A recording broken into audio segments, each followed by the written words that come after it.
Hello guys, তো আমরা সকলেই বাস থেকে নেমে পড়েছি আর চার সাইডে দোকানপাট তোমরা সকলেই দেখতে পাচ্ছ। তারপরে তো আমরা সবাই মিলে হাঁটতে শুরু করলাম গঙ্গার ঘাটে যাওয়ার জন্য। আর এদিকে সিঁড়ি বেয়ে আমরা উপরে উঠে যাচ্ছি গঙ্গার ঘাটে যাওয়ার জন্য। এখানে প্রচণ্ড ভিড়, প্রচণ্ড লোকজন, তো সবাইকে সাবধানে থাকতে হচ্ছে।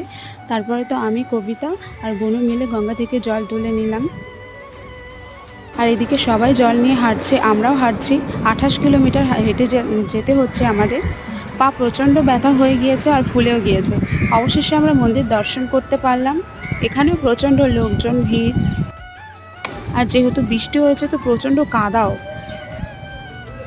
আমি, মা আর সকলে মিলে লাইনে দাঁড়িয়ে পড়লাম অবশেষে।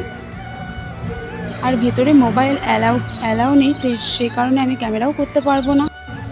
যেখানে আমরা এখন দাঁড়াবো, তো বাবার মাথায় জল ঢালাতে আমি ক্যামেরায় করতে পারবো না। তো এখানেই টাটা।